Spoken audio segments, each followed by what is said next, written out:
pada persamaan reaksi kimia itu adalah satu hal yang sangat penting. Pada saat kita nggak bisa melakukan penyetaraan ini, ya berarti hitungan kimia ini kita sama sekali nggak bisa.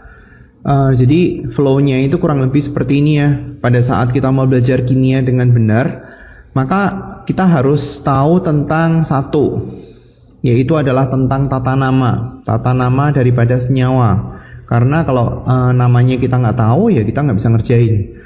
Terus kemudian berikutnya kita harus bisa melakukan penyetaraan reaksi. Baru kita bicara tentang hitungan kimia, karena hitungan kimia ini akan selalu membutuhkan penyetaraan dan tata nama daripada senyawa. Pada saat kita belajar tentang cara melakukan penyetaraan ini sebenarnya ada dua cara, yaitu dengan menggunakan cara langsung dan cara tak langsung. Beberapa guru itu mereka terjebak oleh bagaimana cara melakukan penilaian ke siswa, karena dia juga mungkin ada bingung bagaimana caranya membedakan siswa yang nyontek dan nggak nyontek. Karena kalau pakai cara langsung itu sebenarnya nggak ada caranya, jadi nggak kelihatan caranya seperti apa, kecuali kalau misalkan kita langsung di sampingnya siswa untuk tahu apakah dia ngerti atau enggak. Sementara kalau cara tak langsung ini lebih gampang untuk dilakukan penilaian, jadi kita bisa tahu apakah dia atau ngerti atau enggak. Cuma dalam reaksi kimia 9 dari 10 atau mungkin 8 atau 9 soal dari 10 soal itu bisa dikerjakan dengan cara langsung, dan cara langsung ini itu jauh lebih cepat daripada cara tak langsung. Cara tak langsung ini akan 3-5 kali lipat waktunya. Dia membutuhkan waktu yang lebih banyak. Jadi alangkah baiknya kalau misalkan kita mengerjakan dengan menggunakan cara langsung, kalau ada persamaan reaksi yang nggak bisa diselesaikan dengan cara langsung, baru kita menggunakan cara tak langsung. Nah seperti itu. Karena waktu untuk penyelesaian dari satu soal itu pendek. Jadi untuk melakukan penyetaraan reaksi kimia itu harusnya 0,5 sampai 1 menit itu harusnya sudah beres. Cara langsung ini kadang-kadang ada beberapa guru yang bilang cara pingpong. Nah itu oke juga, nggak masalah, karena kan kita harus ngelihat sisi sebelah kiri maupun sisi sebelah kanan. Nah ada beberapa yang bilang cara coba-coba. Sebenarnya ini bukan cara coba-coba kalau misalkan kita melakukan langkah yang benar. Cara tak langsung kadang-kadang ada beberapa guru yang bilang ini adalah cara aljabar, ya terserah, nggak masalah. Kalau kita prioritas ke cara langsung, maka cara langsung ini dia sebenarnya ada caranya, yaitu yang pertama kita harus taruh koefisien 1 di tempat yang jumlah unsur atau jumlah atomnya paling banyak. Kalau yang di sini jumlah unsurnya ada 1 karena dia cuma ada hidrogen. Di sini jumlah unsurnya cuma ada 1 karena dia ada oksigen. Yang di sebelah sini jumlah unsurnya ada 2, yaitu adalah hidrogen dan oksigen. Jadi kita taruh koefisien 1 di sini. Karena dengan koefisien 1 di H2O kita bisa mendapatkan banyak sekali unsur yang kita bisa setarain. Coba kita lihat yang satunya, yang nomor 2. Di sini jumlah unsurnya ada 1, di sini ada 1, di sini ada 2, nitrogen sama hidrogen. Jadi lebih baik kita naruh koefisien 1 di NH3. Bagaimana dengan nomor 3? Jumlah unsurnya ada 2, C sama H. Di sini ada 1, berarti dia bukan prioritas. Di sini ada 2, di sini ada 2. Jadi kita punya 3 pilihan, CH4, CO2 atau H2O. Nah di sini kalau misalkan kita ada 3 pilihan gini, tentuin yang jumlah atomnya paling banyak. Yang CH4 ini jumlah atomnya ada 1C dan 4H, berarti jumlah totalnya itu ada 5 atom. Sementara yang di CO2 jumlah atomnya itu ada 3. Yang H2O jumlah atomnya ada 3. Jadi sebaiknya kita ngambil yang CH4. Kenapa gitu? Karena nanti dengan begitu kita mengharapkan agar koefisiennya itu nggak dalam bentuk pecahan. Jadi angka-angka yang di depan daripada bentuk dasar ini nggak dalam bentuk pecahan. Jadi kita nggak perlu ada pekerjaan tambahan. Tujuannya itu. C3H8 berarti di sini jumlah unsurnya lebih banyak ya.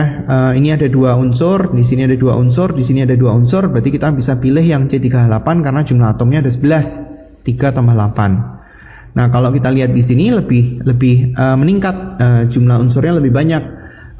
Di sini kita akan pilih yang ini karena dia jumlah unsurnya ada 4, N, H, S, dan O. Nah, sekarang kita lihat satu-satu untuk cara langsung ini.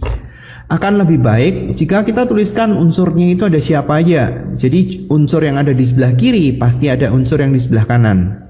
Di sini nomor 1 ini ada hidrogen sama oksigen. Jadi langkah berikutnya adalah kita melakukan pertanyaan ke diri kita sendiri, terus kemudian untuk menentukan langkah berikutnya. Pertanyaannya adalah apakah hidrogen yang di sebelah kanan ini bisa dipakai untuk menentukan hidrogen yang di sebelah kiri? Jawabannya adalah bisa, karena di sebelah kanan ini nggak ada hidrogen lagi. Di sini kan nggak ada hidrogen lagi kan? Berarti hidrogen yang di sebelah kiri itu bisa disetarain dengan menggunakan hidrogen yang di sebelah kanan 1 kali 2. Berarti di sebelah kiri hidrogennya harus ada 2. Jadi di sini koefisiennya 1. Hidrogennya udah setara. Terus kemudian apakah oksigen yang di sebelah sini bisa dipakai untuk mencari yang di sebelah kiri? Jawabannya adalah bisa, karena di sini jumlah oksigennya itu ada 1 dan di sebelah sini nggak ada oksigen lagi. Jadi kita bisa pakai untuk menyetarakan yang di sebelah kiri. Jumlah oksigennya ada berapa? Ada 1. Berarti di sini harus dikali sama setengah, karena kalau setengah dikali sama 2 ini kan hasilnya 1. Nah, baru semuanya kita kaliin dengan 2. Jadi di sini kita punya 2H2 ditambah sama 1O2. Koefisien 1 sebenarnya kita nggak usah tulis ya. Saya cuma nulisin agar supaya kita tahu bahwa itu udah disetarain. Dan kita bisa cek sendiri. Hidrogennya ada 4, di sini ada 4, di sini oksigennya ada 2, di sini juga ada 2, pas berarti. Jadi kita nggak membutuhkan jawaban orang lain untuk tahu apakah kita benar atau enggak. Jadi kita bisa cek sendiri. Untuk yang nomor 2, unsur-unsurnya ada nitrogen dan hidrogen. Jadi di sini kalau misalkan kita mau nyari nitrogennya itu kita cek dulu apakah nitrogennya ini kita bisa pakai untuk nyetarin yang sebelah kiri. Jawabannya bisa, karena di sebelah sini kan nggak ada nitrogen, jadi nitrogennya ini dikali setengah. Apakah kita bisa menggunakan hidrogen yang di sini untuk mencari yang di sebelah kiri? Jawabannya adalah bisa, karena nggak ada hidrogen lagi di sebelah kanan. Berarti di sini dikali sama 3/2, karena ini kali ini kan hasilnya kan 3 kan. Nah, kemudian kita kaliin dengan 2, maka kita mendapatkan 1N2 ditambah sama 3H2, hasilnya adalah 2NH3. Kemudian kita coba lihat untuk yang nomor 3, di sini unsur-unsurnya ada C, H, dan O. Sama, kita melakukan pertanyaan, apakah C yang di sebelah kiri kita bisa pakai untuk nyetarain C yang sebelah kanan? Jawabannya adalah bisa, karena di sebelah kanan itu nggak ada C lagi. Berarti di sini koefisiennya 1, C udah setara. Apakah kita bisa melakukan penyetaraan hidrogen yang di sebelah kanan dengan dasar hidrogen yang di sebelah kiri ini? Jawabannya adalah bisa, karena di sebelah sini nggak ada hidrogen lagi. Jadi hidrogennya ada 4, berarti di sini dikali sama 2, hidrogennya udah setara. Nah, dari sini kita nggak bisa menoleh ke oksigen, tapi kita harus menoleh ke CO2, karena koefisien 1 yang dari CH4 ini membawa kita ke koefisien 1 daripada CO2. Jadi kita harus menoleh ke CO2 dulu. Karena C dan H-nya udah setara, berarti kita tinggal ngelihat oksigennya. Coba kita lihat oksigennya. Di sini oksigennya ada 2. Sementara yang di sebelah kanan ada oksigen yang jumlahnya juga 2. Berarti totalnya ada 4. Jadi yang di sebelah kiri harus dikali sama 2. Baru kita bisa lihat bahwa itu udah setara. Kemudian untuk nomor 4, di sini ada C, H, dan O. Apakah kita bisa menyetarakan C yang di sebelah kanan dengan menggunakan dasar C yang di sebelah kiri? Bisa, karena di sebelah sini kan nggak ada C lagi. Berarti di sini kali 3, C-nya udah setara. Apakah kita bisa melakukan penyetaraan hidrogen? Jawabannya adalah bisa, karena nggak ada lagi hidrogen di sebelah kiri yang nggak ada koefisiennya. Hidrogennya jumlahnya 8, berarti ini kali 4. Ini udah setara.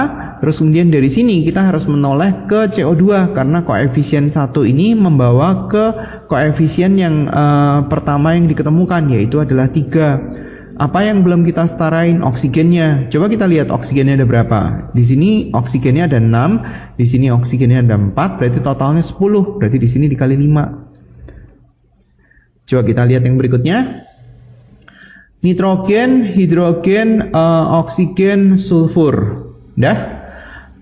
Sekarang kita melakukan pertanyaan dulu. Apakah nitrogen di sini kita bisa pakai untuk melakukan penyetaraan yang di sebelah kiri? Jawabannya bisa. Di sini jangan lupa ada 2-nya ya, karena di sebelah sini nggak ada nitrogen lagi. Jadi kita bisa setarain.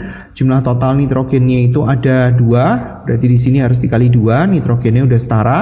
Apakah kita bisa melakukan penyetaraan untuk hidrogen? Jawabannya adalah nggak bisa. Berarti skip dulu. Terus kemudian unsur yang berikutnya itu adalah sulfur. Apakah kita bisa melakukan penyetaraan sulfur ya untuk yang di sebelah kiri? Bisa. Sulfurnya di sebelah kanan jumlahnya ada 1, berarti udah setara sulfurnya. Apakah kita bisa melakukan penyetaraan untuk oksigen? Jawabannya nggak bisa, karena di sebelah sini kan ada oksigen lagi. Berarti dari sini kita menoleh ke yang pertama kali diketemukan, berarti adalah 2 yang di sini. Kita setarain yang ada. Nitrogennya udah beres, berarti kita harus setarain hidrogen. Total hidrogen yang di sebelah kiri berarti ada di sini ada 4 tambah 1 5. Hidrogen yang di sebelah kiri totalnya ada 10 ditambah sama 2, di sini ada 2. Terus kemudian yang di sebelah kanan yang udah pasti ini ada hidrogennya ada 8. Berarti yang dari sini hidrogennya harusnya totalnya kurang 4. Berarti di sini harus dikali 2 ya. Hidrogennya udah setara. Terus kemudian kita tinggal cek daripada oksigennya. Oksigen yang di sebelah kiri ada 2 ditambah sama oksigen yang dapat dari H2SO4. Terus kemudian kita cek yang sebelah kanan, oksigennya ada 4 ditambah sama yang dari sini ada 2. Berarti pas kiri dan kanan. Berarti udah cocok ya. Kemudian kalau misalkan kita mau menggunakan kalau kita kepentok dengan menggunakan cara langsung, kepentoknya seperti apa? Misalkan seperti ini. Saya kasih koefisien 1 katakanlah di sini karena dia jumlah unsurnya paling banyak. Nah, sekarang coba kita lihat NaClO terus kemudian ada H. Apakah kita bisa melakukan penyetaraan natrium? Jawabannya nggak bisa, karena di sebelah sini ada natrium yang kita belum tahu. Apakah kita bisa melakukan penyetaraan klorin? Jawabannya adalah nggak bisa, karena di sebelah sini ada klorin yang kita nggak tahu. Apakah kita bisa melakukan penyetaraan oksigen? Jawabannya nggak bisa, karena di sebelah sini ada oksigen yang kita nggak tahu. Sekarang kalau misalkan saya balik, katakanlah saya pakai koefisien 1 di depan Cl2. Ini ada NaOH misalnya ya. Atau saya nggak seperti itu, saya ambil penyetaraan yang lain karena di situ kan nggak sesuai dengan prinsip yang tadi kan, yang jumlah unsurnya paling banyak.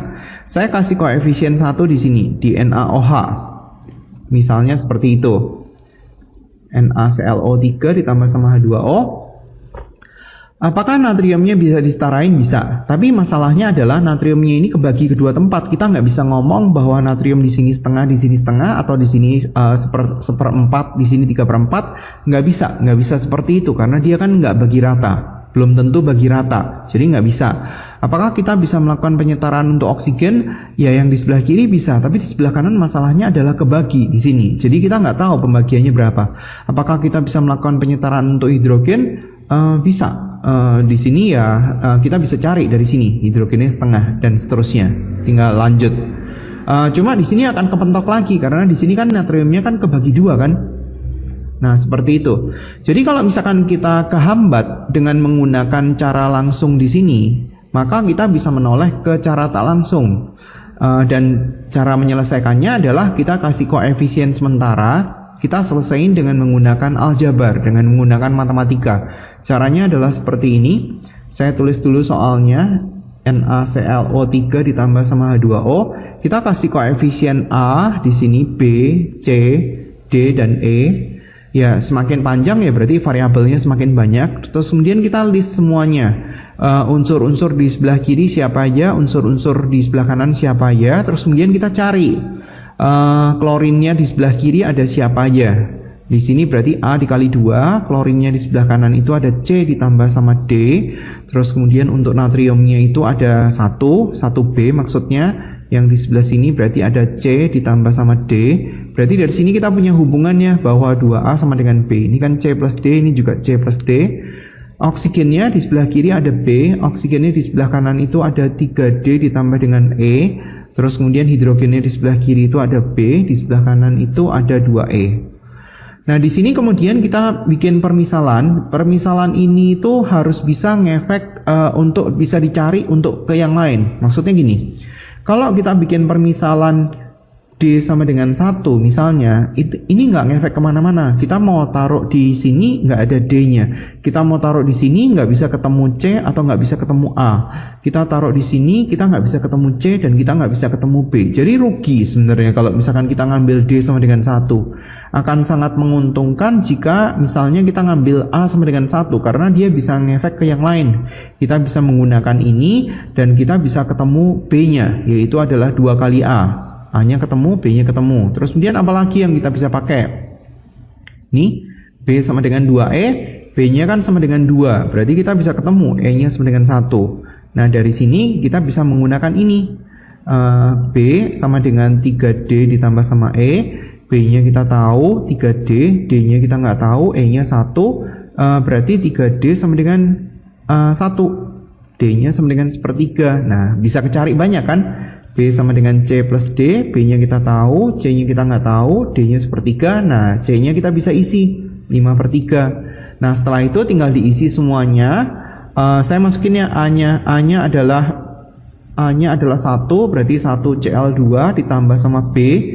B-nya adalah 2 NaOH, C-nya kita tahu nilainya 5/3, berarti 5/3 NaCl ditambah sama D, D-nya adalah 1/3 daripada NaClO3 ditambah sama E, E-nya adalah 1, berarti 1H2O. Nah sekarang kita kaliin dengan suatu angka supaya dia nggak pecahan lagi, berarti maksudnya dikali dengan 3. Maka kita akan mendapatkan di sini 5 NaCl ditambah sama NaClO3 ditambah dengan 3H2O.